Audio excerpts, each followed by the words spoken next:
The Tesla Gigafactory wasn't just loud, it was alive.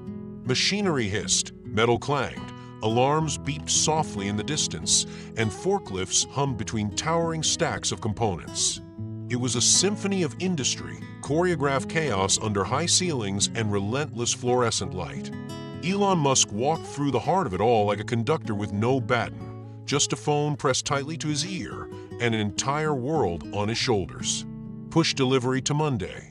"No, I don't care what Berlin says, just make it happen," he barked, weaving through the narrow space between a robotic arm and a stainless steel support beam. 3 engineers trailed behind him like ducklings with notebooks and caffeine in their bloodstreams, trying to catch half of what he said. One scribbled furiously. Another whispered, "Did he say Monday or Monday next week?" No one answered. You don't interrupt Elon Musk when he's moving like this, faster than thought, burning through logistics like oxygen on Mars. His phone beeped, another incoming call. He glanced, swiped it away. Then again. Same name. May Musk. He ignored it. Elon called Sarah, his executive assistant, trotting beside him to keep pace. "Your mother's called 6 times since yesterday. She's fine. She always calls," he said flatly. "She said it was urgent this time." "Everything's urgent," he replied, turning a corner, brushing past a safety technician without so much as a glance. "If I drop a call every time someone says urgent, rockets stop launching." Sarah slowed for half a step, frustrated but knowing better than to push further. She tried once more. She left a voicemail. He waved it off. Later. They reached the elevator. Elon stepped inside alone, and the doors slid shut with a metallic sigh, cutting him off from a noise, from the people, from the present. The silence inside the elevator was almost unnerving. He leaned his head back and closed his eyes for a second, just one. A breath caught in his throat. The kind of breath you don't know you've been holding until the silence forces it out. When the elevator doors opened on the top floor, Elon stepped into his glass-walled office. The entire floor was bathed in a steely kind of sunlight. It was pristine, minimal, clean, just the way he liked it. One long desk, 3 monitors, a single chair. The chaos of the outside world muted by design. He dropped his phone on the desk and opened his laptop. Data from Starlink launched on the screen. Revenue streams, code, reports, numbers he could control. But then, buzz. He glanced at the phone, annoyed. Text from Sarah. "You need to see this. I'm not joking this time." Attached was a screenshot from a nurse at St. Jude's Hospital. May Musk was admitted this morning after an episode. Confusion, disorientation. She didn't recognize her own name. "Please contact family immediately." For a moment, the world stilled. He didn't reach for the phone, didn't open a browser, didn't even stand up. He just sat there, the hum of the monitor screens casting pale light over his face. He picked up the phone finally, held it in his hand. Let the weight of it settle. It vibrated again. May Musk missed call. He let it fade. It wasn't that he didn't care. That's what people often misunderstood. It was that he cared too much, and caring, really caring, meant risking a vulnerability he had spent his whole life insulating himself from. But this wasn't a tech crisis. This wasn't a malfunctioning rocket engine or a stubborn algorithm. This was his mother, and she was forgetting him. Elon stood and walked to the window, gazing down at the factory floor below. Hundreds of people, all moving with purpose, energy, belief. Machines assembling machines. Precision, efficiency, measurability. He thought about the last time he actually sat down with May. Not a phone call, not a birthday video, but a real conversation. The kind with time. The kind where you notice how someone's eyes don't sparkle like they used to. The kind that makes you wonder if you're running away from something by running toward everything else. He couldn't remember the last time. A knock at the door. Sarah again, hesitant. "Elon." He didn't turn around. "She forgot who I am." Sarah stepped forward gently. Just for a moment. She thought she was back in South Africa. The nurse said she kept asking about a wedding dress. She was confused. Afraid. He swallowed. "How bad is it?" "They don't know yet, but it's progressing faster than they expected." He stayed silent. You should go, she added softly. Today. I can't. I've got a call with Beijing at 3, a supplier in Munich at 4, the SEC thing at 5, and I have to. Elon, she interrupted, her voice firmer now. If the world ends tomorrow, do you want this to be the last time she remembered you? The question dropped like a brick in water. Sarah turned and left, not waiting for an answer. He sat back down. Outside the window, the sun dipped slightly, casting long shadows across the warehouse floor. He picked up his phone again, stared at it for a long time. No new messages, no new calls. He opened the last voicemail from May, recorded 2 nights ago.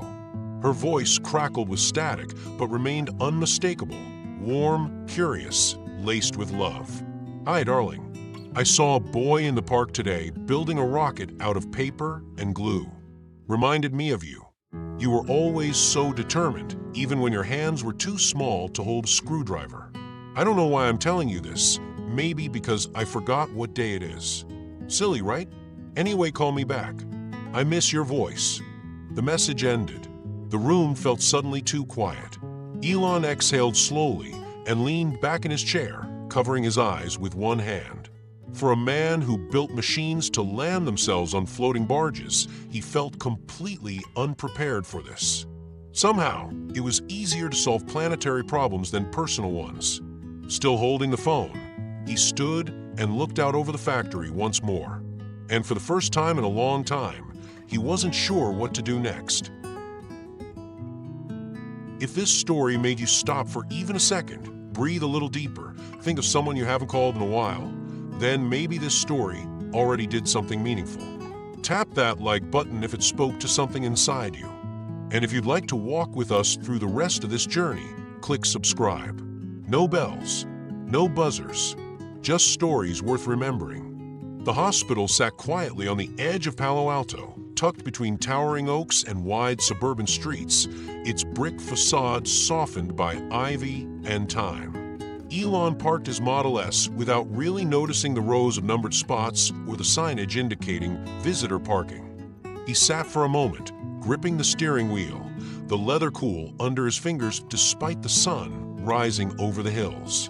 His hands, those same hands that had once held the reins of rockets bound for orbit, trembled slightly. It wasn't much, barely noticeable even to himself, but it was enough. Enough to make him pause before reaching for the door handle. In the silence of the cabin, the faint ticking of the dashboard clock filled the space between breath and memory. The night before had passed in fragments. A voicemail played over and over, the echo of his assistant's words, the hollow sound of the elevator door closing. Now, morning had arrived without his permission, carrying with it a weight he couldn't deflect or schedule away. He stepped out and walked slowly across the lot, the clang of a distant gurney and the flutter of birds overhead accompanying his measured pace. His black shoes clicked against the sidewalk. A nurse held the door open without recognizing him, and he offered a tight nod in return. For once, anonymity felt like a gift. The lobby was sterile, faintly scented with antiseptic and something floral, probably artificial. He gave his name at the front desk. The woman behind it, gray-haired and gentle-eyed, looked up from her screen and blinked twice when she heard it. "Oh," she said, surprised. "Your father's been with her since early this morning." He nodded, signing his name on a clipboard with a pen attached by a tired plastic cord. A security badge was clipped to his lapel with the word visitor in bold red letters. Somehow, it made him feel like a stranger. The walk down the corridor felt longer than it was. Fluorescent lights buzzed softly overhead, and each step echoed off the linoleum floor. He passed rooms filled with quiet murmurs, televisions playing muted cartoons, a woman humming while brushing an old man's hair. The hospital was alive in a very different way than the factory. Not with movement, but with waiting, breathing, hoping. Room 312. He stood outside the door for a moment. Not out of fear, but because he knew that everything on the other side would be irreversible. Once he stepped through, he could no longer pretend things were fine. He knocked once gently, then pushed the door open. The room was dimly lit, the blinds tilted to let in only a sliver of morning sun. Machines beeped quietly, oxygen hissed in intervals, and somewhere nearby, a bird chirped insistently through the window. Mae Musk sat upright in the hospital bed, her frame smaller than he remembered. Her skin was pale but smooth, her silver-gray hair softly brushed and parted, and a light blanket was pulled neatly over her legs. She stared at the television mounted on a wall, but her eyes weren't focused on it. They drifted slightly, as if trying to remember something just out of reach. Beside her, in a stiff plastic chair, sat Errol. His father looked older than Elon had seen him last. More than age, he looked hollowed out by time. His shoulders were slightly slumped, his hands gently folded around Mae's fingers. He looked up when Elon entered and gave a nod that wasn't quite a smile. "Elon," he said, voice low, like the words might break if spoken too loudly. "She was asking about you." Elon stepped closer. "How is she?" Errol didn't answer right away. He just looked at her, then back at Elon. "Some days, she knows what year it is. Some days, she thinks we're still living in Pretoria. This morning, she looked at me and asked if we were getting married today." Elon's gaze shifted to his mother. Her lips moved slightly, whispering something inaudible. "She said it like it was something we'd forgotten to do," Errol continued, trying to smile. "Like we were running late for the ceremony." There was something deeply familiar about the way his father said it. Not dramatic, not pleading, just an observation laced with tenderness. Elon moved closer to the bed. He sat at the edge, unsure whether to speak or wait. Mae's eyes slowly shifted to him. For a moment they widened. Recognition sparked. "Elon," she said, the name barely a breath. He nodded, a lump already forming in his throat. "Hi, Mom." A faint smile tugged at her lips. "You came." "Of course I did," he replied. Her fingers twitched under the blanket. He took her hand gently. "It's our wedding day, isn't it?" she asked, not looking at him anymore but staring somewhere above his shoulder. "I still don't have my dress." Elon looked to Errol, who simply gave a tired nod. That's the third time she said it today. He didn't know how to respond. His mind, usually so precise, agile, relentless, felt clumsy now. Like language itself wasn't equipped to navigate this terrain. "She wanted a church wedding," Errol said softly. "Back in the day. I told her we couldn't afford it. We married at the courthouse." Elon blinked. "I didn't know that." "Most people don't," Errol replied, his gaze drifting out the window. "She never said anything, but I think she always held on to the dream." The room fell into silence, the kind that wraps around you like a blanket too heavy to push off. Elon sat there, watching his mother's eyelids flutter as she drifted in and out of lucidity, her fingers still curled gently in his. "She looks peaceful," he said. "She is," Errol replied. "But it won't last. The doctor says these moments of clarity will fade." Elon nodded slowly. Errol looked at him, really looked. "You've done incredible things, son. Mars satellites, cars that drive themselves, but right now, I think she just wants a veil. Some music. Maybe flowers." Elon swallowed hard. His voice, when it finally came, was barely audible. "Do you think she'd know the difference?" "Maybe not," Errol said. "But maybe she doesn't need to. Maybe it's not about remembering it tomorrow. Maybe it's about feeling it today." Elon looked down at their hands, hers frail, his firm. A warmth passed between them that no machine could replicate. Outside, the wind stirred the leaves on the oak trees. Inside, time held its breath. The return to SpaceX should have felt like stepping into another realm, one Elon Musk had long considered home. Here, the walls echoed not with the quiet sorrow of hospital corridors, but with ambition, data, and the hum of dreams too large for Earth. In the Mission Control Building, giant monitors displayed satellite telemetry in real time. Engineers moved between stations with clipped urgency, huddling in groups, pointing at diagrams of booster stages and ion propulsion updates. The language here was logic, the rhythm driven by momentum. But Elon felt out of sync with it all. He sat in his office, a room with reinforced glass that overlooked the launch simulation chamber below. Normally, he'd have been absorbed in the models, tearing apart design tolerances or dictating last-minute changes to software updates. Instead, he found himself staring through the transparent barrier, not really seeing. A tray of untouched coffee and protein bars sat nearby. The lights of the monitors blinked rhythmically, as if waiting for input from a mind that had gone elsewhere. A team lead walked in to update him about the Starlink cluster deployment over northern Canada. Elon nodded, pretended to listen, gave a vague directive, then paused mid-sentence. "Sorry, what altitude did you say again?" The engineer repeated himself, but Elon was already somewhere else. The man hesitated, then backed out of the room, exchanging a quick, concerned glance with another tech waiting near the door. It wasn't like Musk to drift. It wasn't like him to forget. But the truth was, something had been set loose inside him. A thought that hovered just out of reach, like a satellite orbiting too high for retrieval. He leaned back in his chair and closed his eyes. And there it was again. A flash. A memory. He was maybe 6, maybe younger. The hallway in their South African house was dim. Sunlight filtered through a thin curtain. His mother's voice echoed from the living room, reading aloud from a book he couldn't see. He had hidden behind her legs, clinging to her skirt as she read, and laughed, and turned the page. She reached down and ruffled his hair, without looking. It lasted maybe 3 seconds, but the memory dropped into his chest with the weight of something sacred. When he opened his eyes again, he was no longer thinking about payload mass or thermal insulation. He reached for his laptop, typed, "Religious wedding ceremonies for elderly couples with Alzheimer's." The results loaded instantly. Dozens of articles, forum posts, hospice advice blogs, a handful of tear-stained photos from strangers on the internet, people who had done just what his father had described, a symbolic ceremony, a small vow renewal, an afternoon of meaning even if the memory would fade by morning.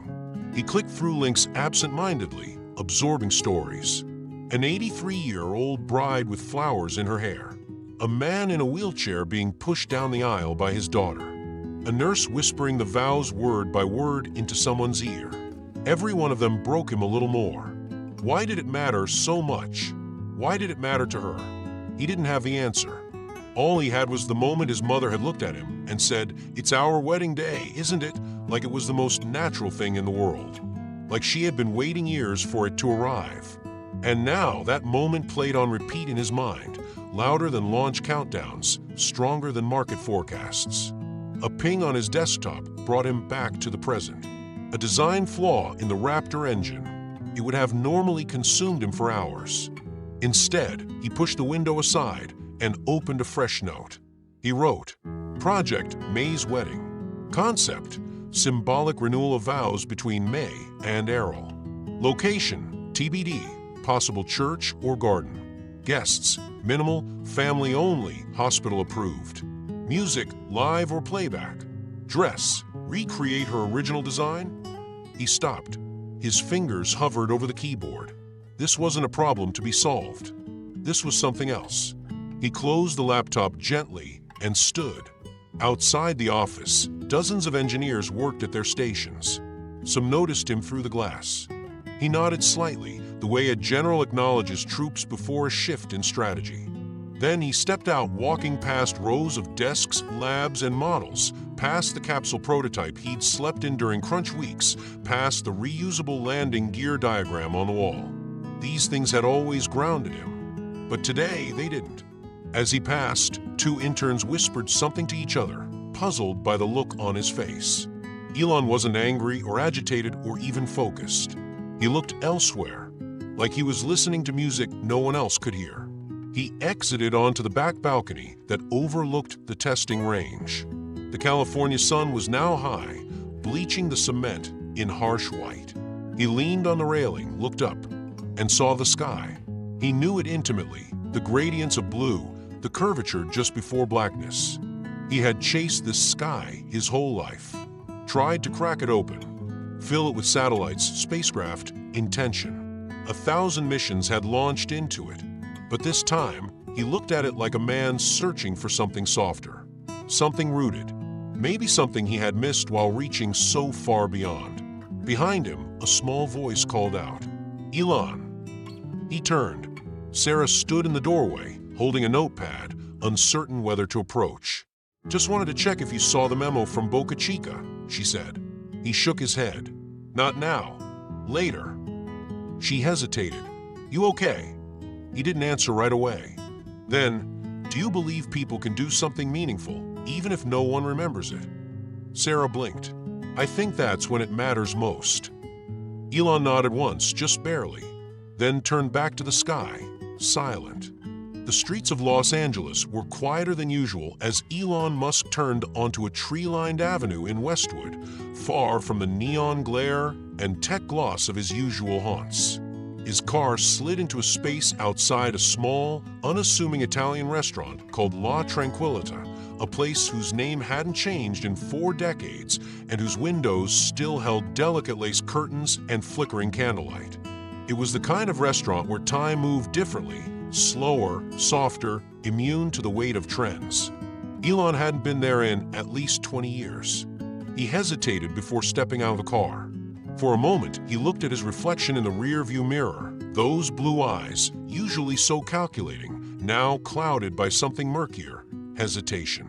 Inside, the restaurant was nearly empty. Only a few couples occupied the red leather booths along the wall, the air filled with the scent of garlic, olive oil, and something warmly nostalgic. A soft Italian ballad played from a small speaker tucked into the corner. The lighting was low, the kind that made people lean in and speak gently. At the back, near a dusty painting of the Amalfi Coast, Errol Musk sat at a table for 2, a bottle of red wine already open, half a glass poured. He looked up as Elon approached and stood, offering a hand. Elon shook it stiffly, then sat down without saying much. "It's been a while," Errol said, pouring him a glass. His voice had aged, grown rougher around the edges, but still carried a calm warmth. "You used to eat half the bread basket before your lasagna even arrived." Elon offered a thin smile, looking down at the folded napkin in front of him. "I remember the penne al lim one. Mom always ordered it and told me I was too Americanized with my meatballs." Errol chuckled. "She used to say the lemon sauce reminded her of Sicily, even though we've never been." Silence settled over the table for a moment. The waiter arrived with menus, but neither of them looked at them. Elon ordered a mineral water. Errol ordered the house special without hesitation, as if he had done this countless times before. They sipped in silence for a few minutes, the clink of forks and hushed laughter from other tables filling the space between them. Then, softly, Errol said, "I want to marry her." "In a church." Elon looked up, confused. "What?" "Your mother," Errol said plainly. "She's always wanted a real wedding. A dress, a ceremony, music, flowers. She never said it outright, but I know. And now, she's asking about it again, like it's fresh in her mind." Elon blinked, absorbing the words. "Dad, she's sick. Sometimes she doesn't know where she is." "I know," Errol replied, without bitterness. "But sometimes she does. Sometimes she smiles and hums that melody she used to love. And when she asked me this week if we were getting married soon, it felt real. Like she was inside the memory, not outside it." Elon shifted in his seat. The waiter brought a basket of warm bread and 2 small bowls of olive oil. Neither of them reached for it. "You realize she may not understand what's happening," Elon said cautiously. "Not fully." Errol nodded, looking down at his hands, those weathered, thick-fingered hands that had once held Elon's tiny ones across crowded sidewalks. "I'm not asking for comprehension. I'm asking for presence. For joy, even if it only lasts 5 minutes." Elon was silent. He picked up his fork and twirled it between his fingers, a habit from his younger days. "Why now?" he asked finally. "Because time isn't a currency you can save," Errol said. "You know that better than anyone." Elon let out a breath. "You've never said things like this before." "I've never had to," Errol replied. "You were always running ahead. I figured you'd come back around when it mattered." The food arrived, steaming plates placed in front of them. Elon stared at his without appetite. Errol dug in, slowly, methodically, like a man eating more for the ritual than the hunger. "I know we've never been close," Errol said between bites. "I made mistakes. A lot of them. I was hard on you. Absent, even when I was in the room. But your mother, she was always the one holding things together. You know that." Elon nodded slowly. "She taught me how to build." "No," Errol corrected him gently. "She taught you how to care about what you build." Elon's fork slipped from his fingers and clattered softly against the ceramic plate. A few diners looked over. He didn't notice. "I'm not asking for your permission," Errol said, more softly now. "But I'd like your help. Just a simple ceremony. I don't need a choir or chandeliers. Just her. A veil, maybe. Some flowers. A few words. That's it." Elon rubbed his temples. "She might forget it the next day." "Maybe," Errol said. "But what if she doesn't?" The waiter returned to refill their water glasses. Elon barely looked up. The weight of the moment sat heavier than any rocket design or boardroom negotiation. "Why didn't you do it before?" he asked suddenly. "I thought I had time," Errol said. "We always think we have time. Until we don't." Outside, the wind rattled a loose signpost. A car alarm chirped in the distance. Inside, the lights flickered slightly, then steadied. Elon finally lifted his glass and took a sip of water. His voice was quiet when he spoke again. "If we do this, it has to be for her. Not for you. Not for me. For her." Errol nodded, his eyes a mix of gratitude and grief. "That's all I've ever wanted."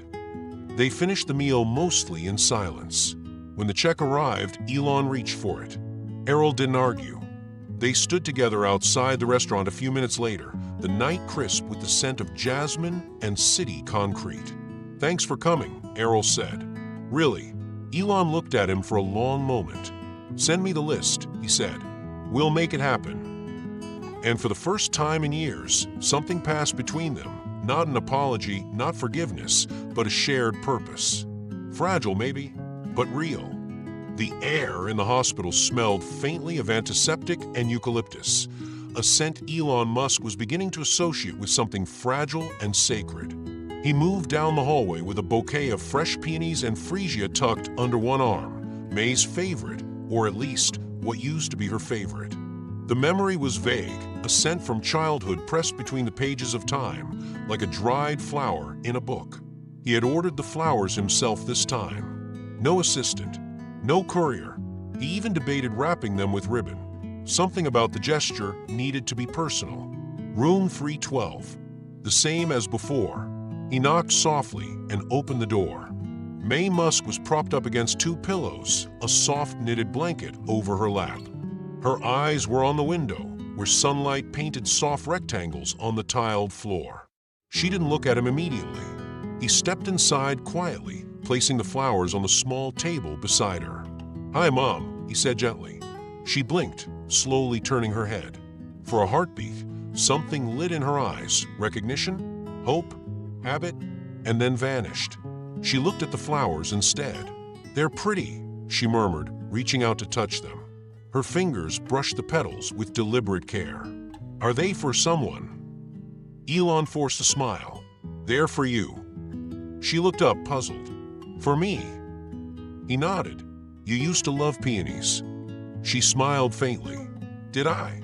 They smell like weddings." The words cut deeper than expected. Elon sat down in the chair beside her bed, unsure of what to say next. He watched as she closed her eyes and leaned her head back slightly, still holding one of the blooms in her hand. They sat like that for a while. She dozed. He stared at the wall, lost in thought. His mind replayed the dinner with his father. The soft clinking of silverware, the trembling resolve in Errol's voice.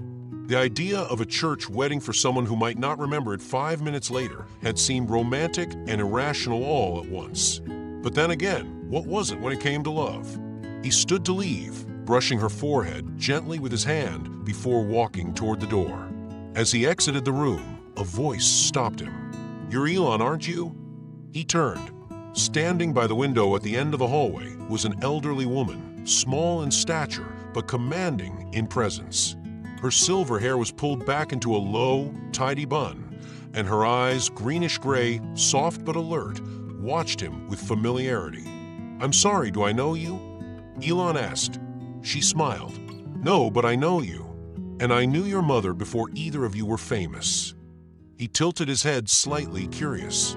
"I'm Margot," she said, extending a hand. "I was a nurse for nearly 40 years.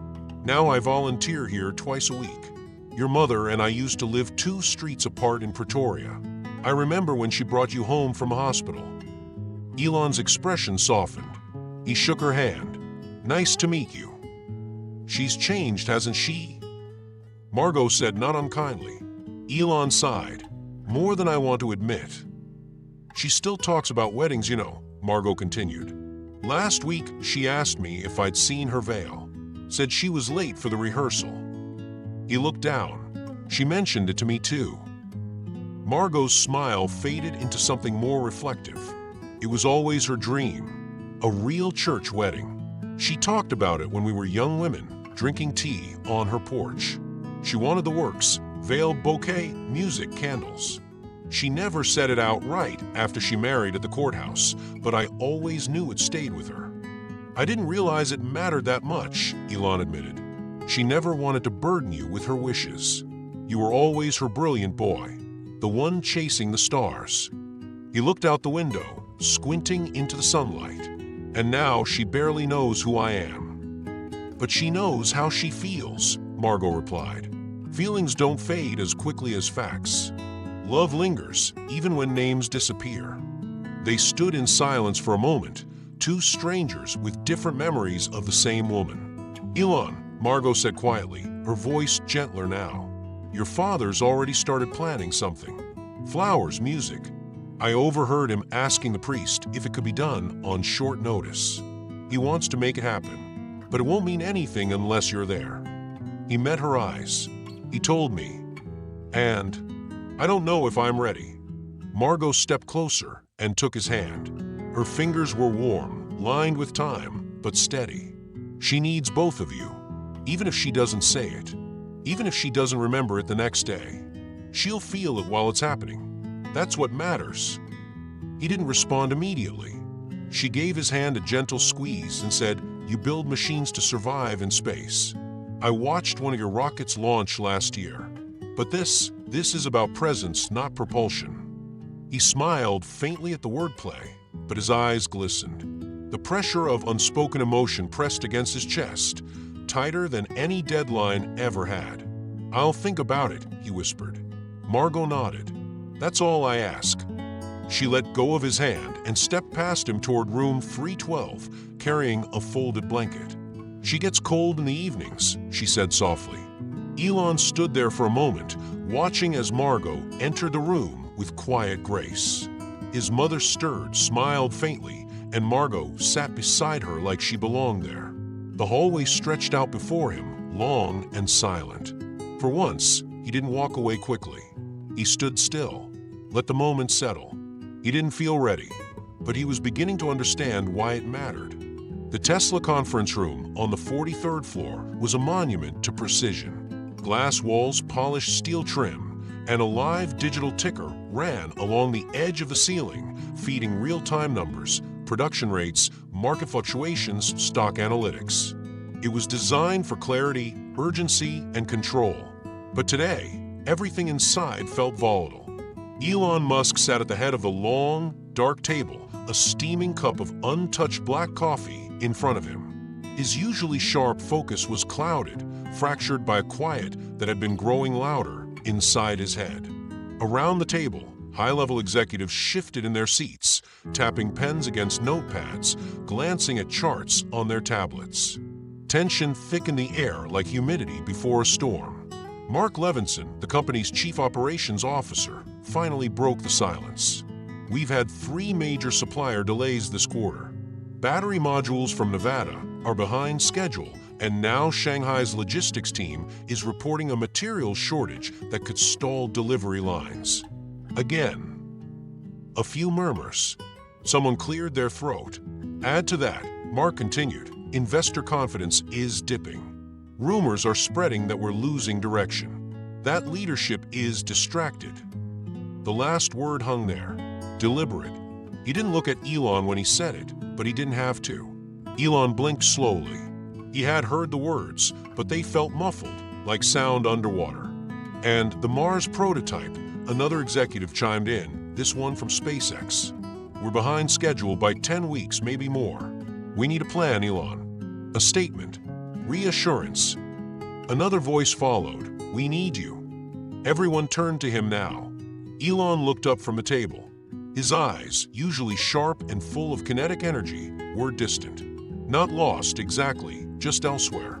I understand, he said calmly. Mark leaned forward, elbows on the table. With all due respect, what is your priority right now? Because people are starting to ask. Elon stared at him. In any other moment, the answer would have been reflexive. Muffs, innovation, humanity's survival. But now he hesitated. A subtle shift passed through the room. It was barely a second, but it was seismic. The man who never paused, never faltered, never doubted, was suddenly unsure. I'm handling personal matters, he said eventually, his voice lower than usual. Someone scoffed quietly at the far end. It wasn't disrespect, it was disbelief. Mark sat back in his chair. Then maybe someone else should manage things until you're back. No one spoke after that. No one dared. Elon slowly stood. Thank you, he said, not to Mark in particular, but to the room. That'll be all for now. He walked out before anyone could reply, his footsteps oddly muted on the polished floor. He didn't go back to his office. Instead, he found himself in the lesser-used executive lounge down the hall. It was dimly lit, designed for quiet reflection or private calls. The kind of place executives used for solitude they didn't want to admit needing. He dropped his phone on the small coffee table and sat on the leather couch. For a long time, he just stared out the floor-to-ceiling window at the sprawl of Los Angeles, the haze of traffic, the endless horizontal gray of buildings that disappeared into smog. His mind was full, but not of rocket specs or supply chains. He reached for the backpack he'd brought that morning, unusual for him. Inside, beneath a stack of printed contracts and engineering notes, was an old, worn photo album. Brown leather cover. A small, torn label on the front that simply read, Family in blocky marker handwriting, the letters faded by time. He opened it. The first photo, May, standing in a sunlit garden, probably in her 30s, arms open wide, her hair slightly windblown, a joyful grin across her face. Elon remembered the day vaguely. He must have been 7 or 8. She had just finished planting herbs and called him over to smell the basil. It smelled like summer and sun and home. He flipped the page. A picture of May holding a baby Kimball, Elon by her side in a sweater too big for him, missing a front tooth. She looked tired in that photo, but she was smiling. Smiling in a way that lit the entire image. Another page. May and Errol at some dinner party in Pretoria, young and dressed up, caught mid-laugh. The kind of moment no one poses for. It was candid real.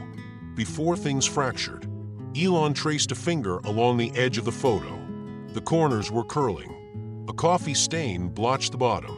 He thought about the veil, the bouquet, the song May sometimes hummed in her sleep now. The wedding she never had, or maybe the one she always wanted to believe could still happen. He flipped to the last page, half empty. There was a slot for one more picture. It stared back at him like a challenge. A knock at the door startled him. It was Sarah, his assistant. She didn't step inside. They're asking if you'll be joining the press call about the factory status. He looked at her. What's the minimum I can say without lying? She hesitated. That things are stable. Temporarily. He nodded. Tell them I'll send a statement by the end of the day. She lingered, as if unsure whether to press further. They're nervous, Elon. So am I, he said, not with anger, just honesty. Sarah nodded once and quietly closed the door. He sat there for another 10 minutes, eyes fixed on that last empty photo slot. For years, he had chased permanence in space, in innovation, in legacy. But now he realized the most permanent things might be those no one else ever sees. A smile in a garden, a hand on your shoulder, a ceremony that lives only in the heart. He closed the album gently, held it to his chest for a breath, then stood and walked out, leaving the phone on the table. For once, he had somewhere more important to be. The church hadn't changed much. The white stucco walls still bore traces of time. The wooden pews creaked under the weight of memories, and the scent of old candles and polished wood lingered in the air like a hymn frozen in eternity. It was a modest place tucked away between residential streets, the kind of church where people still believed in miracles, not the explosive kind Elon was known for launching into orbit, but the quiet, intimate ones that unfolded in whispers and glances. Errol Musk stood nervously near the altar, adjusting his tie for the third time in 5 minutes. The dark blue suit hung awkwardly on his frame, as though borrowed from a more confident version of himself. He rubbed his palms together and took deep breaths, eyes darting between the empty rows and the old pipe organ. Margot floated across the aisle like a stage manager who'd spent her life preparing for this one scene. In her hands was a small bouquet of pale roses and lavender, trimmed with ivory ribbon, simple, graceful, like everything she did. "Elon will be here," she said softly to Errol, sensing the question on his face before it was spoken. "Let's start. Time doesn't wait for doubt." Outside, a black Tesla pulled into the small parking lot. Elon stepped out slowly, holding a folded blazer over his arm. He wasn't wearing a tie. He wasn't even sure if this counted as a rehearsal or a farewell, or some strange hybrid of both. The front doors were slightly ajar, and the distant murmur of conversation and soft violin rehearsal reached him before he stepped inside. His first sight was May, seated near the front, her thin frame almost delicate against the high back of the wheelchair. Her hair was softly curled, and a strand fell over her forehead. Her expression, calm and curious, was turned toward the altar where Errol stood frozen in a kind of reverent hesitation. Elon noticed her hand was gently tapping her lap, as if following a melody only she could hear. He didn't walk straight in. Instead, he stood behind the last row, half shrouded in shadow. From this distance, everything looked like a scene from long ago, something he might have glimpsed as a child while peering between pews during a wedding, or perhaps imagined during those lonely nights coding in silence. He watched as Margot approached May and whispered something into her ear. May smiled and nodded. Then came the music. A single violin began playing the opening bars of the wedding march, tentative, searching for the notes, like a memory trying to piece itself together. The sound echoed through the chapel, light and fragile, but unmistakable. And then May turned her head toward it. Her lips parted slightly. "It's the wedding song," she whispered. "The march." Margot knelt beside her. "That's right, May." "I always loved it," May said. "It makes the light softer." Elon felt his chest tighten. Something in that moment, the way her voice floated in the air with full clarity, how her eyes seemed focused and alive, made him feel as though time had folded in on itself. It wasn't the disease speaking. It wasn't confusion. She was there, fully, beautifully, briefly. He stepped forward, slowly at first, then, with growing certainty. His shoes echoed softly on the stone floor. Errol turned as he approached, offering a nod that held both gratitude and apology. Elon didn't stop at the altar. Instead, he walked to May, bent down beside her, and gently took her hand. "Yes, Mom," he said, his voice softer than anyone there had ever heard it. "It's the wedding march, and you look beautiful." She blinked and looked at him. For a second, less than a second, perhaps, recognition flashed across her features. "Elon," she asked, "I'm here." A single tear rolled down her cheek, and she squeezed his hand. I thought I had missed the church." "You didn't miss anything," he said. "We're just getting started." Errol joined them then, crouching beside his ex-wife, smoothing her shawl gently. "You'll walk down that aisle, May, even if it's just in your heart." Margot placed the bouquet on her lap. "Let's try the rehearsal walk," she said. "Elon, would you?" He nodded. Carefully, almost ceremoniously, he began to wheel May down the aisle, her eyes flicking between the stained glass windows and the flickering candles. The soft shuffle of the wheels on the stone floor mingled with the music, and for a fleeting moment, the church was not filled with echoes of sickness or years lost, but with something profoundly sacred: presence. Halfway down, May lifted her hand and let her fingers trail the air, as if blessing the very space they were crossing. "This is how I imagined it," she whispered. "Not the dress, but the feeling." At the end of the aisle, Errol was waiting. He took her other hand as Elon stopped the chair beside him. The three of them stood, or rather formed, a kind of imperfect triangle of lives stitched by decades, regrets, and somehow still love. After a long silence, May turned her gaze upward. "Do you think God hears old promises?" "I think," said Elon, "He hears everything." They remained there for some time, just breathing in the sacred hush of the place, the remnants of the music, and the warmth of proximity. It wasn't a perfect rehearsal. It wasn't grand or flawless, but it was real. Later, as they exited the church, the sun had begun to set. Elon lingered by the doorway, watching the sky take on shades of rose and amber. Margot joined him. "You're doing something good," she said. "I don't know what I'm doing," he replied. "That's usually when we do the most important things." He didn't argue, didn't retreat into logic or timelines, just stood in the golden light, thinking that maybe, just maybe, not everything meaningful had to be launched to the stars. The night air carried a gentle breeze over the hills outside Los Angeles, rustling the eucalyptus trees that bordered the narrow trail Elon and Errol walked. Above them, the sky unfolded in a dome of quiet wonder, unobstructed, clear, and ancient. Stars glittered with sharp precision, the kind of celestial clarity that made Elon feel like a boy again, lying on his back in Pretoria, tracing constellations with a stick and dreaming of rockets. But tonight, he wasn't searching for Mars. He was searching for something far less distant, yet far more elusive: peace. Errol, walking a few paces ahead, slowed his gait to match Elon's. The years had curved his posture and slowed his pace, but tonight there was a lightness in his step that had nothing to do with youth and everything to do with purpose. The symbolic wedding was tomorrow, and somehow, against every odd imaginable, it was really happening. "You know," Errol began, his voice cracking the silence like gravel underfoot, "I never thought she'd say yes. Not really. But she looked at me, and it was like she knew.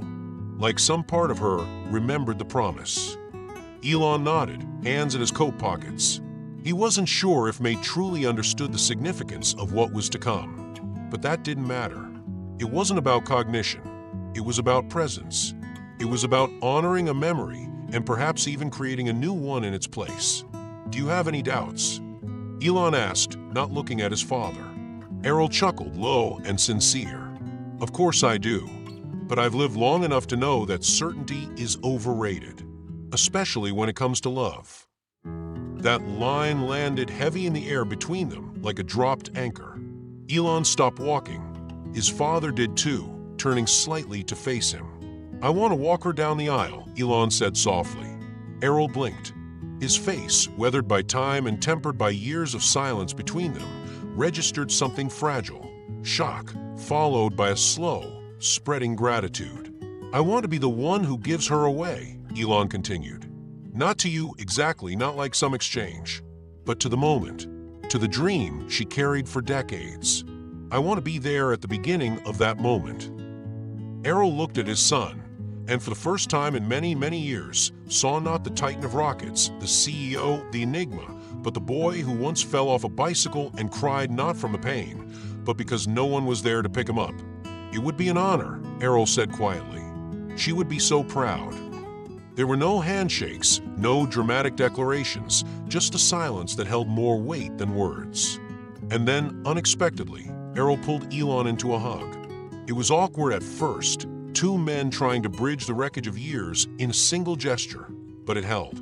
And in that moment, something shifted. The sharp edges of their relationship softened. The breath they shared was no longer bound by the past. Afterward, they sat on a nearby bench overlooking the dimly lit valley below. Errol pulled out a small metal flask from his coat and offered it to Elon, who raised an eyebrow. "You still drink that?" Elon asked. "Only on the nights that might mean something." Elon took a sip. Whiskey, smoky and warm, lit a quiet fire in his chest. He exhaled slowly. When I was a kid, I used to think that if I could build something big enough, important enough, I could outrun everything else. Pain, fear, grief, even love. Errol said nothing, just watched his son with those deep, tired eyes that had seen far more than they ever spoke about. But it turns out, Elon continued, no matter how fast your rocket goes, it can't escape certain gravities. A small smile tugged at Errol's mouth. That's your best line yet. They laughed, not loudly, but with the intimacy of men who had laughed too little for too long. A few moments later, Errol stood up. I should get some rest. Big day tomorrow. Elon remained seated. I'll stay out a bit longer. Errol patted his son on the shoulder and walked back toward the car, his silhouette shrinking with every step. Now alone, Elon looked up again. He didn't see Mars tonight. He didn't want to. Instead, he found himself drawn to the North Star, unmoving in the vast carousel of the sky.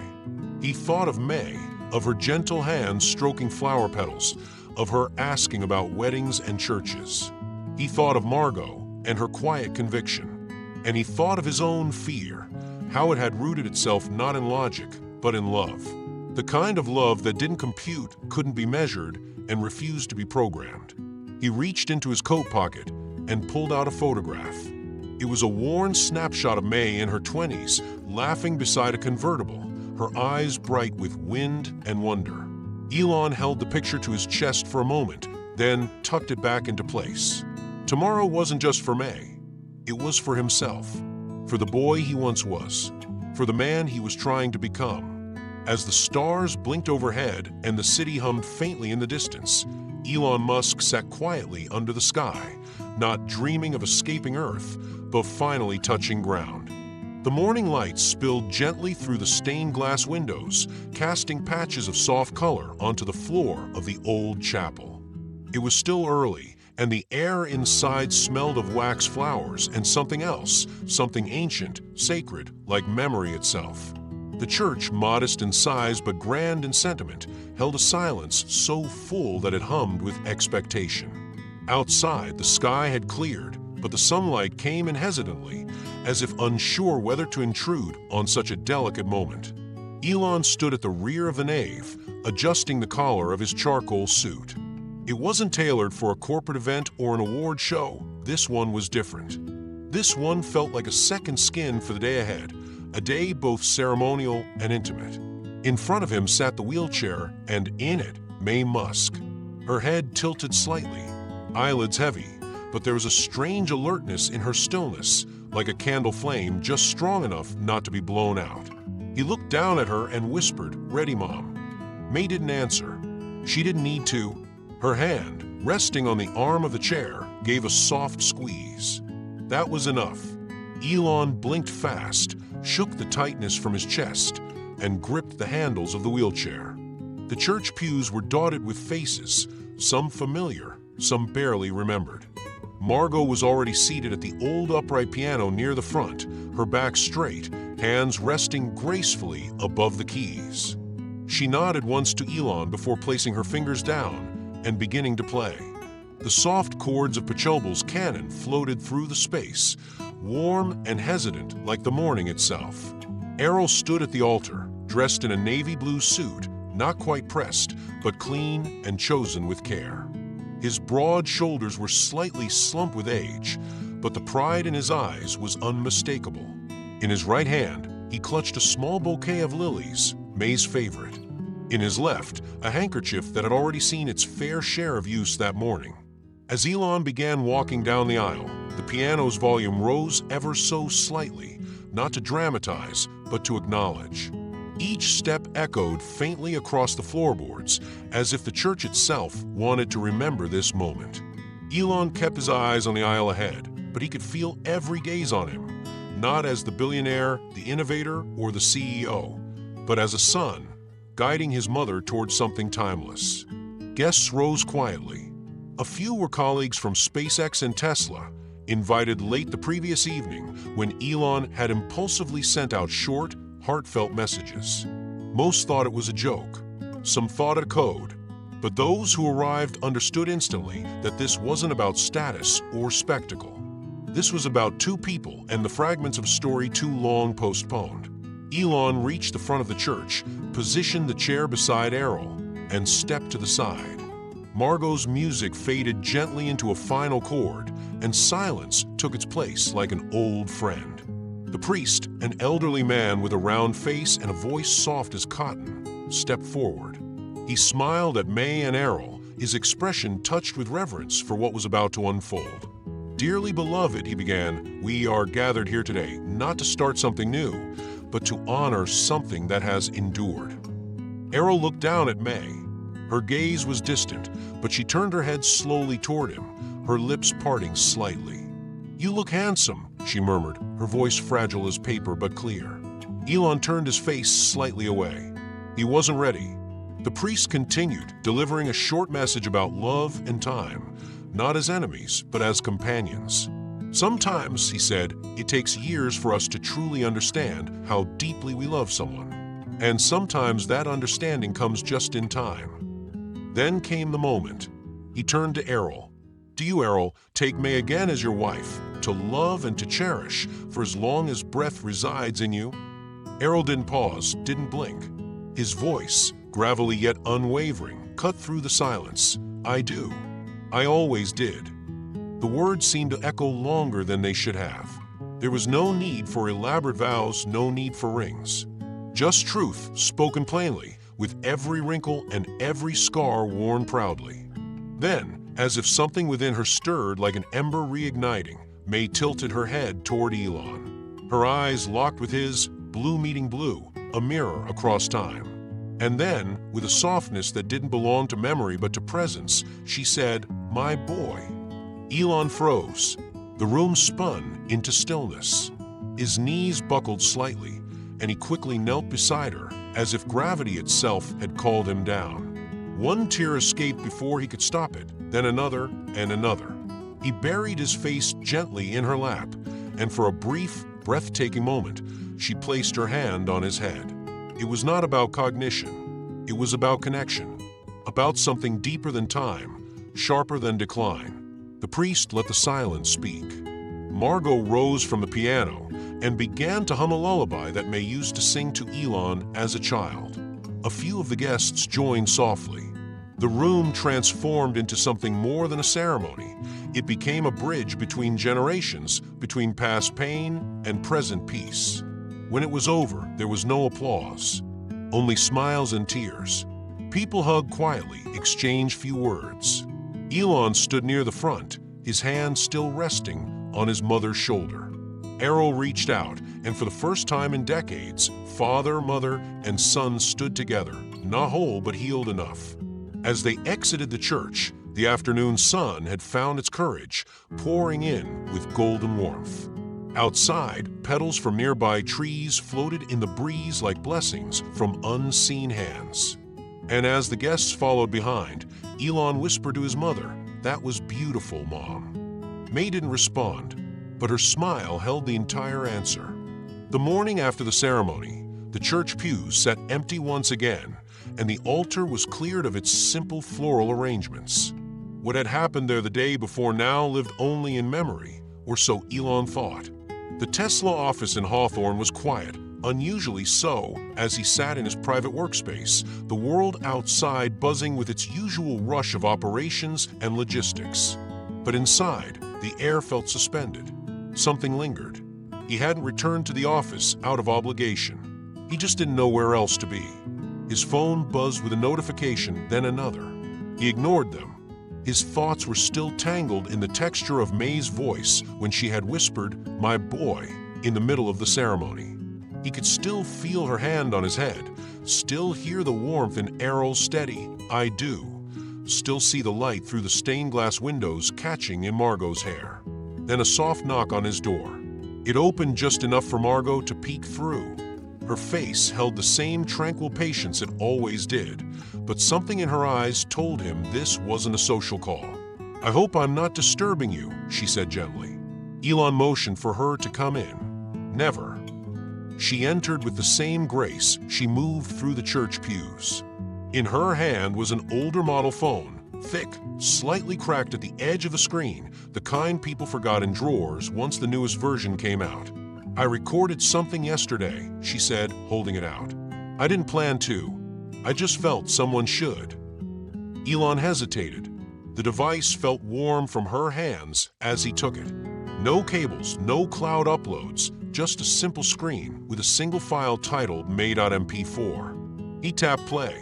The image shook slightly at first. Margot must have filmed it discreetly, perhaps from the corner of the chapel. The frame slowly focused on May in her wheelchair, her silver-gray hair catching the light like fine silk. She was holding a bouquet of soft pink roses, the same ones Margot had arranged the night before. Errol stood beside her, their fingers intertwined like ivy, fragile, yet enduring. Then came her voice. "Never is it too late," she said, her tone featherlight but unwavering. "Never too late to live a dream." She looked toward Errol, smiled, then toward the camera, unaware, perhaps, that she was being recorded, but fully present. Elon didn't blink. He barely breathed. In that short clip, less than 20 seconds long, he saw something he'd spent his life chasing in larger-than-life formats: authenticity. Not in press releases or mission statements or viral product reveals, but in this quiet, unfiltered moment. When the video ended, he didn't speak. His thumb hovered above the screen, then slowly moved to replay. Once, then again. "I wasn't going to show anyone," Margot said softly, "but I thought maybe you'd want to have it." He nodded, eyes still locked on the frozen frame. A minute later, he opened his laptop and began typing. He didn't call the media team. He didn't write a memo. Instead, he accessed the internal communications portal at Tesla, a platform usually reserved for safety updates, internal goals, or company-wide memos from executives. He uploaded the video. Caption: May Musk, 6:03 p.m. yesterday. A reminder of what really matters. There was no logo, no hashtags, no reference to his name. He hit publish. For a moment, nothing happened. Then the first comment appeared. "This made me stop everything I was doing." Another. "I didn't expect to cry at work today. Thank you." Then, "I watched this with my dad. We haven't spoken properly in months. We talked for an hour after this." The replies poured in, dozens, then hundreds. People sharing their stories. Messages about lost parents, estranged siblings, Alzheimer's, forgiveness, delayed dreams, love. One comment read, "My mother never got the wedding she wanted either. This healed something I didn't know was broken." Elon sat back in his chair, stunned not by the volume, but by the truth pouring from strangers. These weren't responses to a product or a launch. They weren't analytics. They were echoes of something raw and rare that had been missing from the digital world. A knock again. This time it was Sarah, his longtime assistant. She stepped in holding a tablet. "Just thought you should know, the video's been reposted over 2,000 times on internal networks.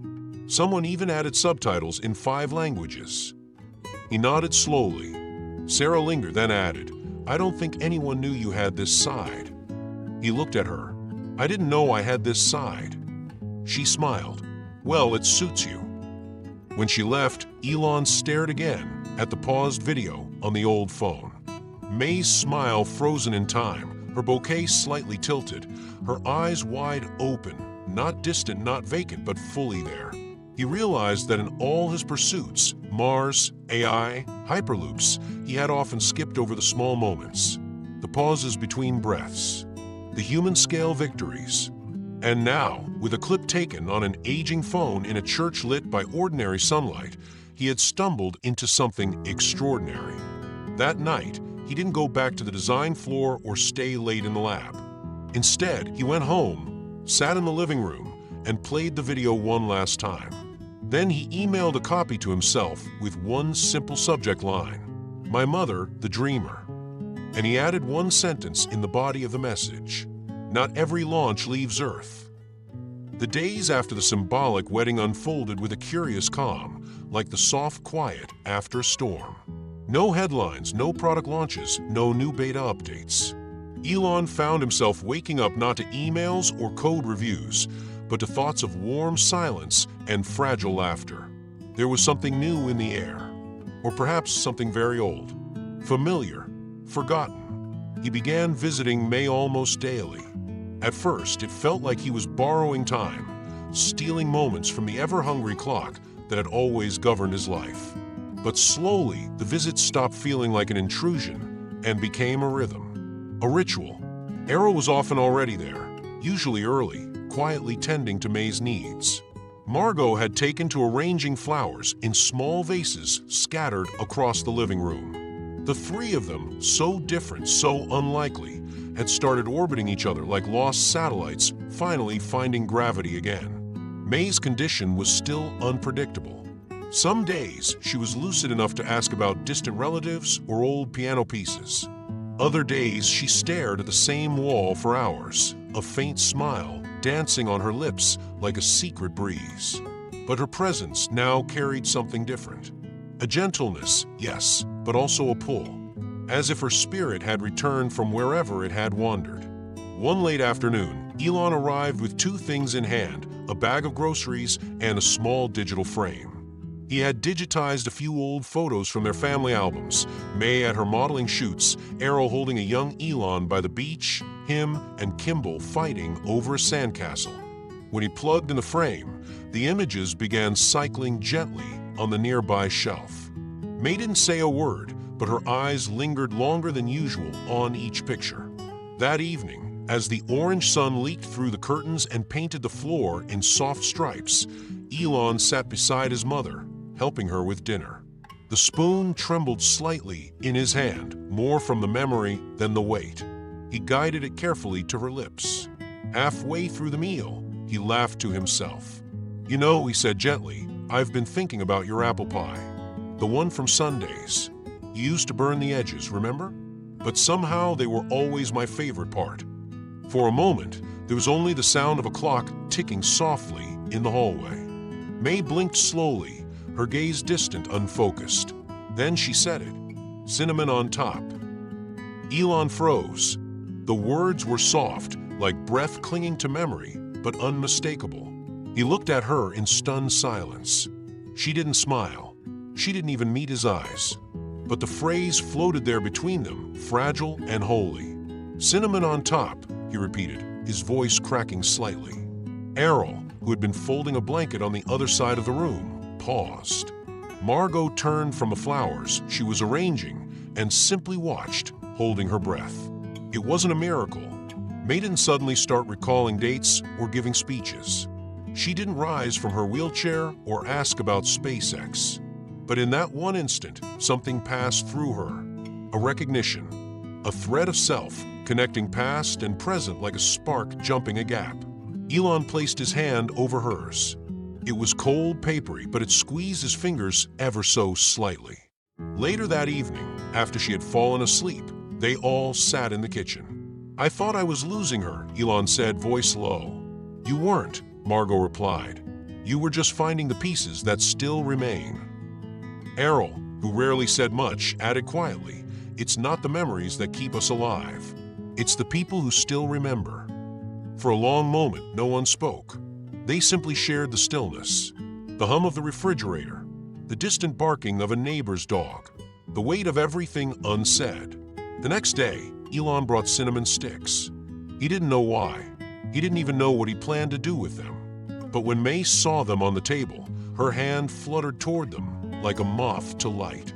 She didn't speak, didn't smile, but something flickered in her eyes again. He took it as a yes. That afternoon, with Margot's help, he attempted to bake a pie. The crust was too thick. The filling was uneven. The oven timer went off too late. But when they finally served it to May, she took a bite, and then another. Elon leaned close. "Too much cinnamon." She didn't answer, but she didn't stop eating either. The halls of Tesla's headquarters in Palo Alto had never felt so still. Not because the machines had stopped or the engineers had paused. On the contrary, screens flickered, 3D printers hummed, and prototypes buzzed with quiet electricity. But something had changed. The familiar cadence of high-speed meetings, the relentless forward momentum that had become Elon Musk's trademark, had been interrupted. He was late, not by accident, but by design. When Elon finally entered the glass-walled conference room, his usual air of controlled urgency was softened. There was no laptop in his hands, no papers clutched to his chest. He looked around the table, meeting each gaze deliberately. His executive team, some fresh-faced and ambitious, others seasoned veterans who had weathered every storm from the early SpaceX explosions to the autopilot debates, sat in expectant silence. "I want to start today with an update," Elon said, voice calm but resonant. "Not on production metrics or expansion strategies. Something personal." A murmur moved through the room, subtle and restrained. "I've canceled the Beijing trip," he continued. "Also the meetings in Berlin and Tokyo. For now, the partnerships can wait." A pause. Then murmurs turned to shifts in posture, some of protest, others of curiosity. "I know this might sound uncharacteristic," he said, almost amused by his own words. "But I've realized something important, something I've overlooked for too long. My mother's health is declining, and for the first time in years, I've been able to truly be present with her." Whispers quieted. Elon leaned forward, resting his hands flat on the table. "We chase the stars every day. But while we've been doing that, I forgot how rare and finite the moments here on Earth can be." Some in the room nodded slowly. Others stared, unsure whether this was a speech or a temporary detour. "This company runs on vision," he continued, "but it also runs on people. And I haven't always treated that part with the care it deserves. Starting now, I'm stepping back from the day-to-day micromanagement. You'll each have more autonomy. I'm trusting you, and I expect you to trust yourselves." A younger executive raised his hand tentatively. "Are you okay, Elon?" He smiled faintly. "I'm better than I've been in a long time." There was no applause, no rallying cry, just a quiet acknowledgement in their expressions. Something had shifted. In the days that followed, the change became more apparent. Elon no longer rushed through the hallways like a man being chased by his own ideas. He walked slowly, deliberately, as though noticing the architecture of the building for the first time. He stopped by desks he used to ignore, asked questions he hadn't thought to ask before. "How's your daughter doing with that violin recital? Did your mom recover after the surgery? Tell me again, your son's the one who wants to be an engineer, right?" The employees were stunned. At first, they responded with the hesitance reserved for someone who had never asked such questions.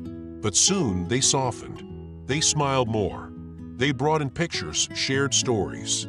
One father even brought his 8-year-old to the office after Elon insisted, kneeling beside the boy to explain how the Mars rover prototype worked.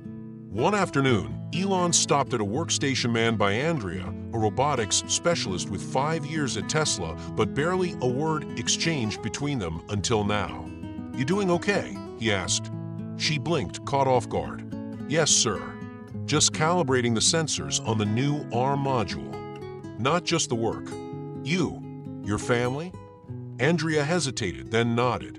"My dad's in hospice. We've been rotating shifts. It's been hard." Elon paused. "You can take time off. Full pay. No questions asked." Tears welled in her eyes before she could stop them. She nodded again, unable to speak. That same evening, Elon sat alone in his glass-walled office as the sun dipped below the San Francisco skyline. In front of him, a framed photo Margot had given him from the ceremony. May laughing, not just smiling, but truly laughing, her eyes lit with a rare clarity. Errol beside her, hand in hand. It was a moment no mission report could replicate.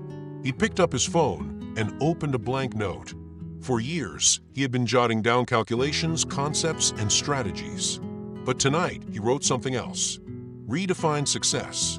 Not just how far we go, but who we take with us. A soft knock interrupted him. It was Samir, one of the operations leads. "Sorry, sir. Didn't mean to bother you this late." Elon gestured for him to come in. "You're not bothering me." Samir stepped inside, visibly nervous. "I just wanted to say what you shared in the meeting. That meant something. To all of us." Elon looked up. "Thank you. It's been a long time since I said anything that wasn't about battery yield or orbital windows. Samir chuckled. Still impressive. But this is something else. After Samir left, Elon remained seated in the warm dimness. The hum of the factory floor below rose like a distant lullaby. He thought of May's fingers brushing the edge of a teacup, of Margot's steady voice as she read poetry aloud, of Errol's silent presence in the garden. He thought of himself, not as the CEO of Tesla or the architect of Mars colonization, but as a son, a brother, a witness to things that truly mattered. Innovation had not left him. The stars still called. But now, they weren't the only ones. It was a quiet Wednesday when Elon arrived at the hospital, holding a paperback novel May used to love, an old edition of Pride and Prejudice with the spine worn soft by time. He had no meeting scheduled that morning, no press obligations or investor calls. Just a visit. Just time. Margot met him at the entrance, greeting him with a smile that was kind but laced with something deeper. Concern, maybe, or a sort of protective softness. She's been calm today, Margot said. Didn't say much, but she hummed. For over an hour. Elon nodded, grateful, then stepped into the room. May sat near the window, a soft shawl wrapped around her shoulders.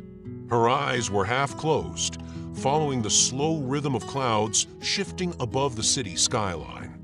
She didn't react when he walked in, but he didn't mind. He sat beside her, opened the book, and began reading aloud. It is a truth universally acknowledged that a single man in possession of a good fortune must be in want of a wife. For the next 30 minutes, the world narrowed to that small space. His voice, her occasional murmurs, and the gentle creak of the rocking chair. Then there was a knock. Dr. Hamill, her neurologist, stepped in. "Mr. Musk," he said, with the kind of careful tone that always carried bad news. Elon followed him into the hallway. The door closed softly behind them. "I wanted to update you in person," the doctor began. "Your mother's scans show increased cortical shrinkage, more than we anticipated since her last checkup." Elon said nothing. "Her condition is entering a more rapid phase. Language, motor skills, even basic recognition, we expect significant decline within months." "How long until she doesn't know who we are?" Elon's voice was low, flat. "It varies," the doctor replied. "But soon. Maybe weeks. Maybe less." A long silence filled the space between them. Elon looked past the doctor at a janitor wiping a window on the far side of the hall, a nurse pushing a food cart, life moving forward with cruel normalcy. "Thank you," Elon said at last. He shook the doctor's hand, turned, and walked out without another word.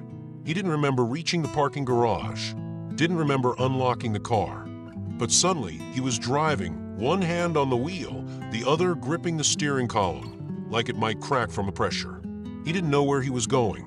The city blurred by in a wash of movement and shadow. Horns honked. A couple crossed the street, holding ice cream cones. A cyclist swerved past his bumper. None of it registered. He drove until the roads became unfamiliar, until the towering buildings gave way to trees and the noise receded into birdsong and wind. He stopped near a small city park, the kind with rusty swings and faded murals painted by children. A handful of families were scattered across the grass, mothers unpacking juice boxes, fathers pushing toddlers on slides. The air smelled of sunshine, earth, and something sweeter, life in motion. Elon parked under a sycamore and sat in silence. His hands loosened on the steering wheel. He lowered the window. Laughter drifted in. At first, it was just noise. Background. Then a little girl shrieked in delight as she ran from her older brother. Another child tumbled into the sandbox.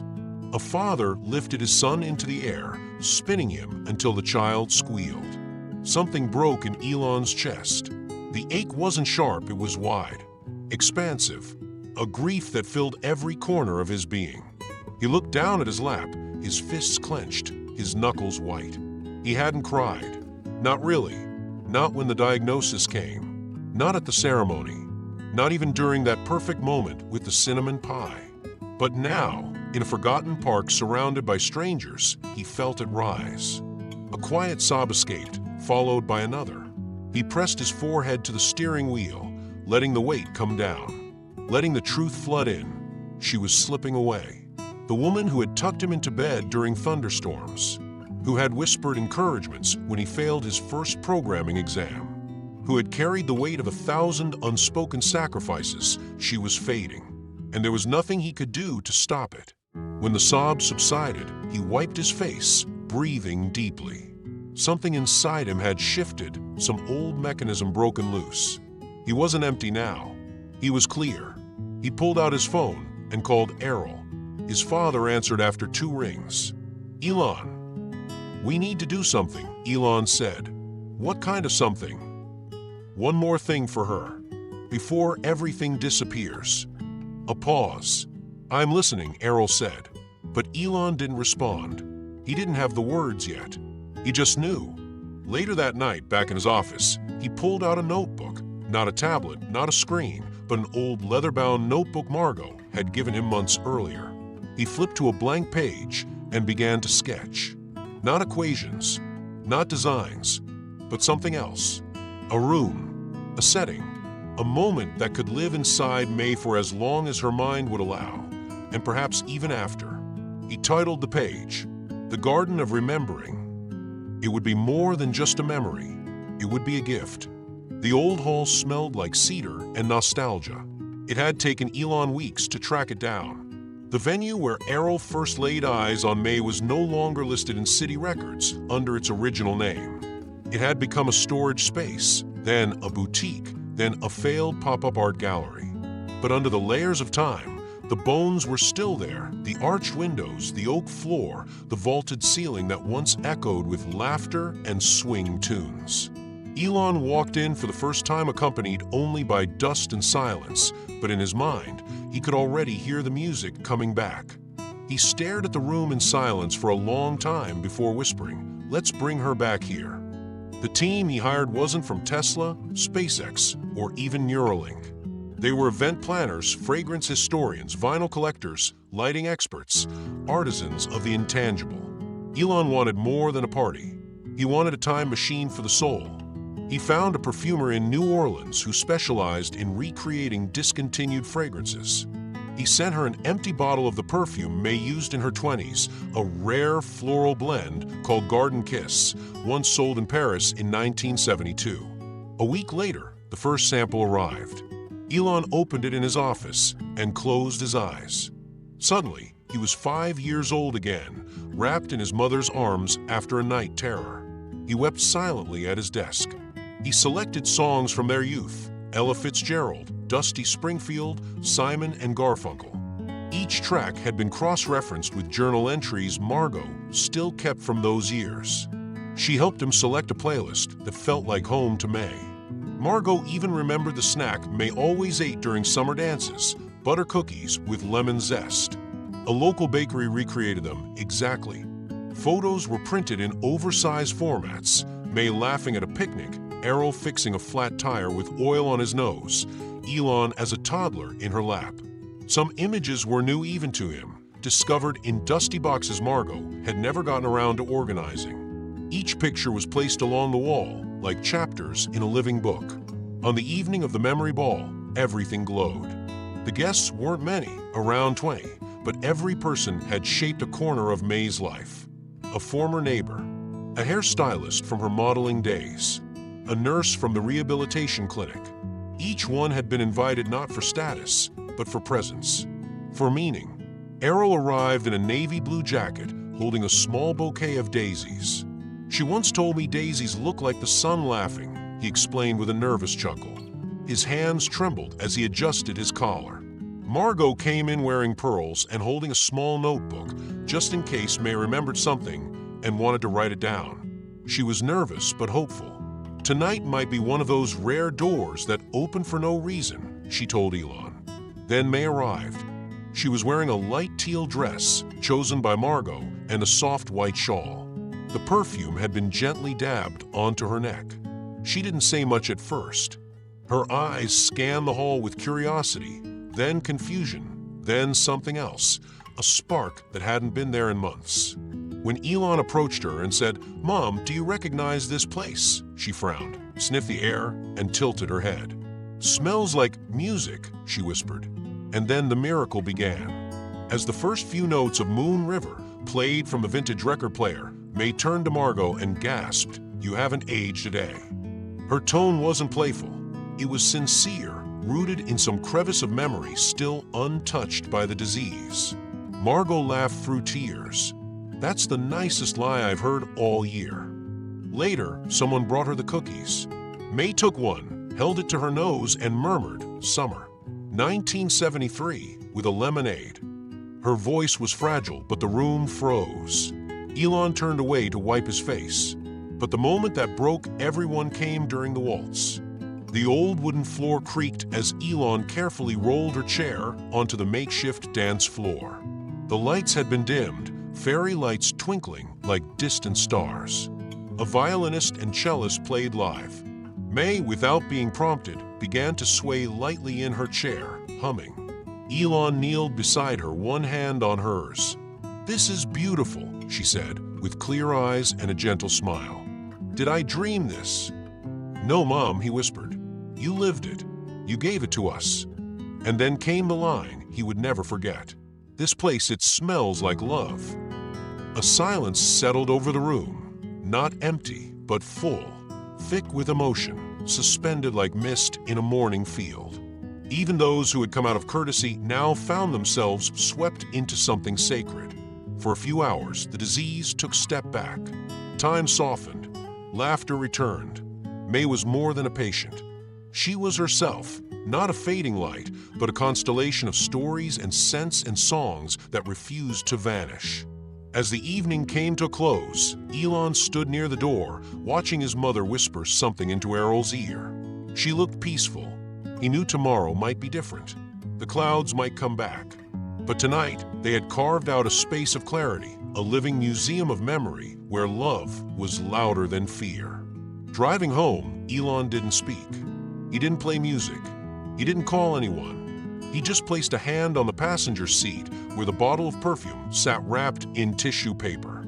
He smiled, not because the future was certain, but because, for once, the past had come home. The air inside the room was hushed, not by absence, but by reverence, as if even the walls had learned to breathe quietly around May. Afternoon light filtered through the half-open blinds, painting soft golden patterns across the wooden floor. Outside, birds chirped and a breeze made the leaves flutter like distant applause. Inside, time had slowed down, almost respectfully. Elon arrived without fanfare. He no longer entered his mother's room with hesitation or a busy mind. He had learned to leave the weight of the world, of Mars and factories and shareholders, at the door. In its place, he carried only himself. Just Elon, just her son. May lay still, her frame softened by the heavy quilt that Margot had crocheted for her months ago. Her hair was freshly brushed, a silver halo upon the white pillow. She didn't speak as he approached. She didn't need to. Her eyes found his, and that was enough.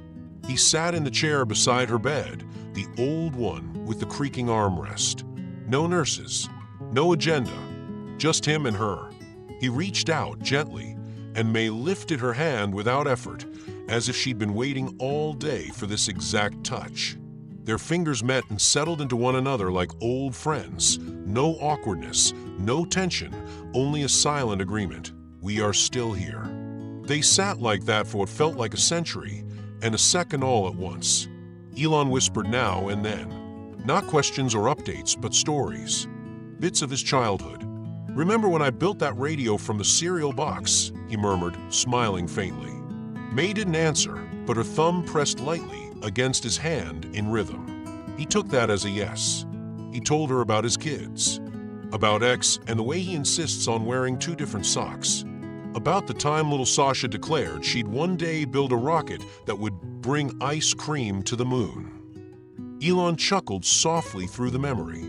And though May didn't laugh, her eyes sparkled briefly, catching the light like a polished gem buried beneath soft snow. Outside, clouds moved slowly across the sky. Shadows danced across the floor, growing longer, gentler. A nurse peeked in once, then retreated without a word.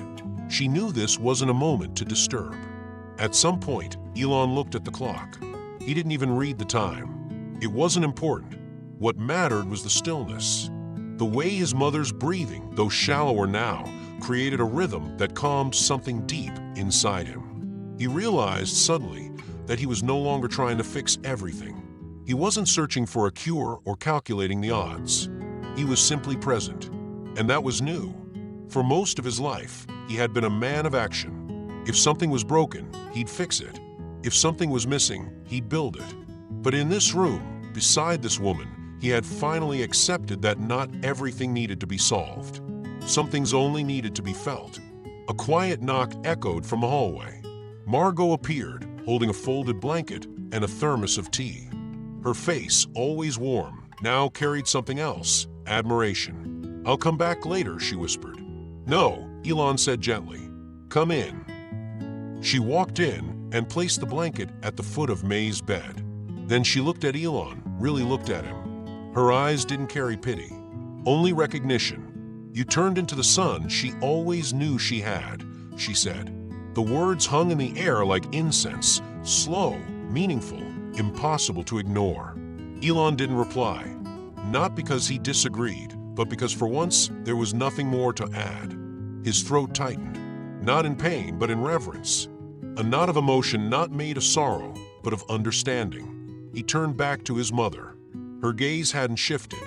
She was still watching him like she used to when he was little, when he built towers of books in the living room or danced to classical music in mismatched socks. He squeezed her hand gently. Margot pulled up a chair on the other side of the bed and sat down without a word. Together, the three of them formed a triangle of quiet love. No discussion of test results or decline. No mourning of lost abilities. Just presence. In the silence, May blinked slowly. A single tear slid down the side of her cheek. Elon leaned in and wiped it away with the pad of his thumb. She didn't flinch. Her eyes never left his. Then, slowly, almost imperceptibly, she whispered, "Thank you." Her voice was faint, so faint that Elon wasn't sure if he had heard it with his ears or felt it in his bones. But didn't matter. The message was received. Outside, the sun dipped lower. The room turned amber, glowing like the inside of a candle. Elon stood after a while and kissed his mother's forehead. It was warm, familiar. He looked at Margot and smiled softly. "I'll be back tomorrow," he said. She nodded. "I know." He walked to the door, paused, and turned around one last time. May's eyes were closed now, but her hand still held his imprint. In the corridor, the world resumed its movement. Machines beeped. Nurses wheeled carts. Phones rang. But inside Elon, something had shifted. There was peace, not the kind you earn after a victory, but the kind that settles in when you finally stop running. And as he stepped into the fading light of the hallway, he realized that love, real love, doesn't always roar. Sometimes it's silent, and it still fills the room. The hospital room was unusually quiet that morning. Not the sterile silence typical of such places, but something softer, deeper, the kind of stillness that follows the end of a long symphony. The air smelled faintly of lilacs from a vase near the window, a gift from Margot the day before. Outside, the sunlight filtered through branches just beginning to bloom, casting delicate shadows on the floor like lace. Errol sat beside May's bed, hunched slightly, holding a book of poetry in his weathered hands. His voice was low, uneven at times but gentle. The poem was one they had shared in their youth, back when their lives had been chaos and color, wild with dreams. May's eyes remained closed, her chest rising and falling with a rhythm that had grown faint. Still, Errol read to her as if she could hear every word, as if she were waiting for the final stanza. He didn't see the exact moment her breathing stopped. There was no dramatic gasp, no flicker of movement. Just a stilling, like a leaf settling on calm water. It wasn't until the poem ended and he looked at her, ready to turn the page, that he noticed the stillness wasn't rhythmic anymore. It was complete. Errol didn't cry. He simply placed the book on the nightstand, stood slowly, and pressed a kiss to her forehead. "Thank you," he whispered, "for everything." 10 minutes later, Elon arrived. He entered the room with a paper bag in one hand, breakfast for the three of them, and a lightness in his step that hadn't been there for weeks. But he stopped in the doorway the moment he saw Errol standing by the bed, motionless. The bag fell to the floor with a soft thud. Errol didn't need to say anything. His eyes, full of a grief that had already begun to settle, said it all. Elon approached slowly, his chest tightening with every step. He had imagined this moment countless times, rehearsed it even, but reality was a different script entirely. He knelt beside the bed, took May's frail hand in his, and closed his eyes. There was no panic, no wailing grief, just waves, deep, slow waves of sorrow that reached all the way down to places in him he hadn't known still felt. Her hand was cool, but still held the echo of warmth. He kissed it, then pressed it to his forehead. Margot entered moments later, quiet as always. She placed her hand on Elon's shoulder, steadying him without a word. Then gently, she handed him a yellowed envelope. "I found it among her things," she said softly. "She wrote it a long time ago, told me to give it to you when it was time." Elon took it with trembling fingers. The handwriting on the front was unmistakable, graceful, confident, even elegant. His name, just that. Inside, the letter was short. "If the day ever comes when I forget the world, remember this. I loved you with all I had. You were my sun, my moon, my music. I am not afraid. I will go where I must. Just promise me you will keep feeling, that you will keep loving, that you will not go numb, that you will live. And when you look up at the stars, smile, because somewhere in their glow, I will be smiling too. Love, Mom." The tears came then, quietly, unashamedly, not out of regret, but out of sheer beauty. Elon pressed the letter to his heart and looked around the room. It didn't feel like a place of death. It felt full of love, full of memory, full of May. The nurses came in later with solemn faces, prepared to begin the necessary routines. Elon stepped aside, watching as they moved with care. It touched him, the reverence with which they handled her, as if they too had come to see her not just as a patient, but as someone whose story mattered. He stepped out into the hallway, feeling like his skin no longer fit quite right. Margot stayed behind, tidying the room, whispering her own goodbye. Errol joined Elon in the hallway a few minutes later. "She waited for the poem," Errol said quietly, "stubborn to the end." Elon smiled, even through his tears. She wouldn't have had it any other way. They walked together in silence until they reached the main entrance. Outside, the city moved as usual, cars passing, people rushing, time continuing as if nothing had happened. But for Elon, the world had shifted. Irrevocably, he found himself driving aimlessly again, just as he had days earlier when the doctor delivered the news. Eventually, he pulled into a quiet park and sat on a bench beneath a flowering tree.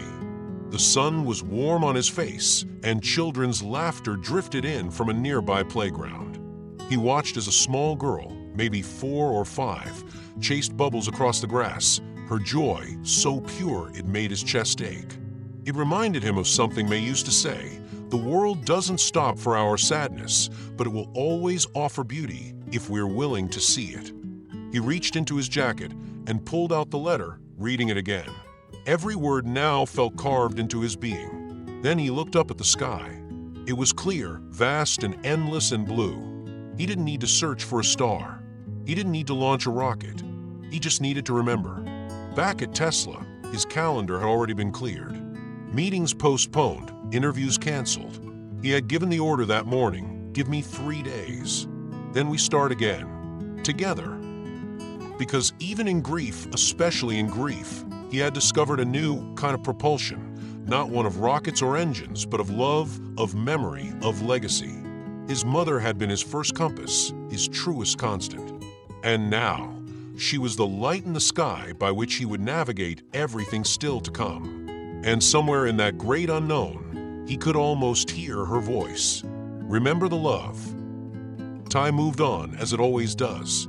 Rockets launched, boardrooms filled, and headlines once again carried Elon Musk's name in bold letters across screens and newspapers.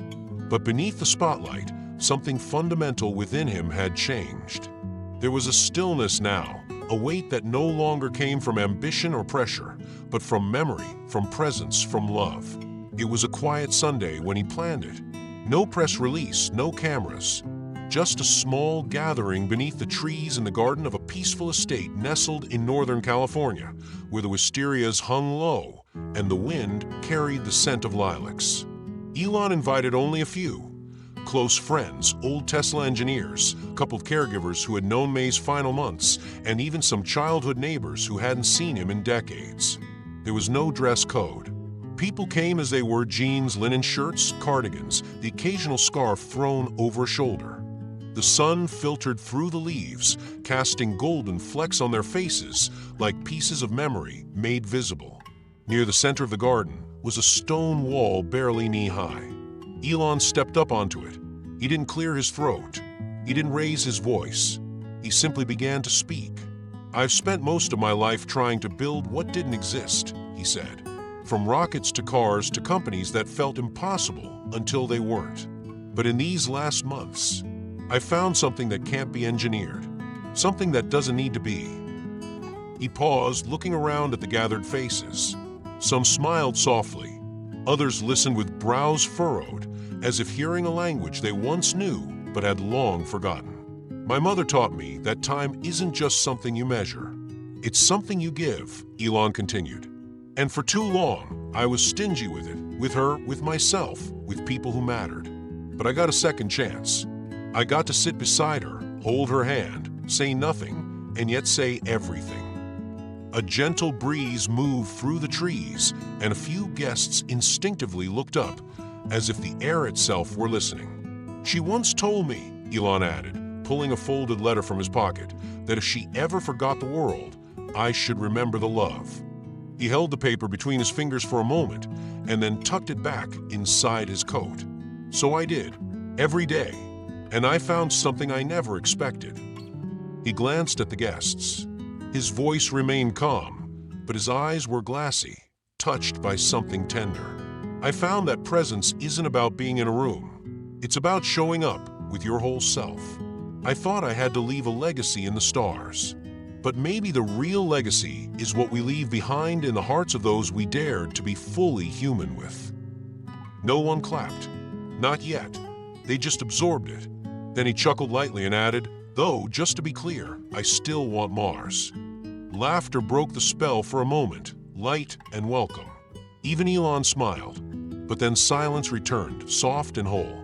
It lasted just long enough to say what words never could. As the event ended, people wandered off in twos and threes, exchanging quiet stories, hugs, old inside jokes. Some walked among the trees, others sat on the benches, not quite ready to leave. That was when the girl appeared, no older than 6, with a ponytail and skinned knees and a shy gaze. She approached Elon with hesitant steps, holding something behind her back. "I drew something," she said, "for you." Elon knelt down, hands resting on his thighs. "You did." She handed him the paper, crayon on white construction sheet. 3 figures stood in a line, holding hands beneath a yellow sun. One of the figures had gray wavy hair, the other a square jaw, and the third unmistakably him. He looked at it for a long time. "This is beautiful," he said, voice almost breaking. "What are they doing?" "They're remembering," she answered simply. "That's what my mom said." He looked at her, then back at the drawing. "You're right," he whispered. "That's exactly it." He stood slowly, folded the drawing with care, and placed it in the same pocket where May's letter now lived.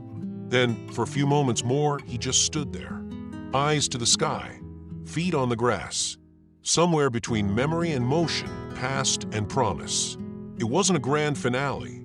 It didn't need to be, because real endings don't come with fireworks. They come with a whisper, a glance, a child's drawing, and the quiet certainty that something good was left behind. Before you go, we'd love to know, from where in the world are you watching this story? Drop your city or country in the comments, but don't stop there. Was there a part of this journey that reminded you of someone you love? Maybe a parent, a grandparent, or even a child. If something touched you, take a moment to share it. Stories are how we stay alive in each other. And today, maybe that's the most beautiful thing we can do.